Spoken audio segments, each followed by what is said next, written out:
Please give a big, warm round of applause for the co-founder of Reap, Daren. All right. All right. Hi, everyone. I'm Daren, one of the co-founders for Reap. For those who don't know, Reap is building global financial infrastructure powered all by stablecoins.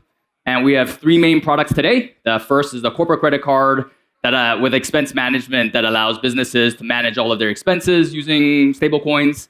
The second is a stablecoin-backed card issuance platform that enables different platforms to be able to issue cards to their network of users. And our latest product, which is a cross-border payments platform enabled by stablecoins to be able to send fiat to recipients all over the world. So I think for me, in the last 4 years, since 2021, we've been excited about stablecoin use cases beyond being an on-ramp to buy more meme coins, Trump coins, Melania coins, and things of that nature, right? Instead, we've always thought about it as a fundamental infrastructure upgrade that allows for more financial connectivity and dollar access for businesses and people in organizations everywhere. So today I want to spend a little bit of time talking about that particular use case, how that's developed in the last couple of years, some of the different use cases and the permutations there, and then lastly, some of the macro tailwinds on the regulatory side that can hopefully propel this industry and segment to sort of make borderless finance a true reality in the near future. So I think it goes without saying that 2025 has really ushered a new era of stablecoin payments, right? Whether it's due to the new Trump administration, to the new Stablecoin Act that's about to be passed, to Stripe buying Bridge for $1.1 billion, or the Visa network and the MasterCard networks and existing incumbents being curious and excited about this particular space. This was definitely not the state of play for Reap when we first started in 2021. So I think, I was just at a stablecoin conference in San Francisco this past week, and they were talking about how you can't really use stablecoins to buy a cup of coffee today, right? And that's fundamentally not true. So I had to vehemently sort of disapprove that because folks like Cast and Red Dot and Interlace are fundamentally changing the way stablecoins are accessible today. And while I'm excited about the fact that there's billions of dollars being processed through our stablecoin rails today, what I think gets me more excited is the fact that the actual use cases and the definition of crypto native is fundamentally changing and has been changing and evolving in the last 4 years. When we first started supporting this segment in 2021, it was very much crypto native use cases, right? Crypto bros building next layer ones, layer twos, protocols, NFT projects, things of that nature. But I think that's fundamentally shifted to now us powering import exporters who are looking for cost advantages and speed advantages in a way and demanding more from their invoice factoring platforms in Latin America, right? And I think it's really this mainstream adoption of stablecoins that has sort of propelled our platform and hopefully the future of all stablecoin platforms to the next sort of stage of growth.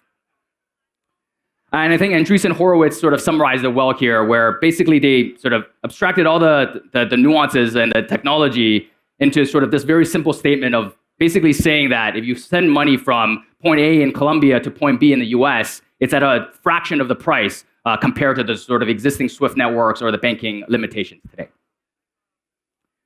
So I think for us, we've seen a lot of evolution in this particular space, and we continue to be excited, right? Not necessarily about stablecoins as this infrastructure for financial uplift, but more of a technology infrastructure that allows new developers, new entrepreneurs, new businesses to create new modalities of payments on top of the infrastructure that fundamentally would not be able to exist without programmable nature of the financial infrastructure or making it available 24/7. Things like streaming payments, real-time cross-border payments, on-chain escrow, things of that nature are areas that we continue wanted to sort of develop over time. We also want to be at the sort of intersection of AI and crypto, right? First and foremost is a way to be able to offer a more streamlined process in terms of fraud, risk assessment, KYB, KYC to our users. But fundamentally also thinking about how can AI and crypto sort of intersect a little bit more at the AI agent level? Can we empower AI agents to be able to pay for things on our behalf in a safe and compliant way as well? Right. And I think in the short term, I talked a little bit about the sort of B2B trade flow, and 70% of B2B trade and commerce touches Asia in a very, very meaningful way. And we want to find a way to export the Asia infrastructure to be able to connect to emerging markets. Right? Even in the US or Europe, the existing banking infrastructure is not as built out as Asia. So as an example, if any business or person gets a bank account in Hong Kong or in Singapore, you get access to 14 different currencies immediately. You guys get access to extremely robust SWIFT networks, competitive FX rates given the liquidity and the amount of flow that happens in Asia. So if we're able to find a way to export that and bring it to the use for emerging markets, I think this will continue to up-level the stablecoin utility and be able to add even more use cases for these type of flows that we've been powering in the last couple of years. And we want to do this in a way that keeps our partners and customers in mind.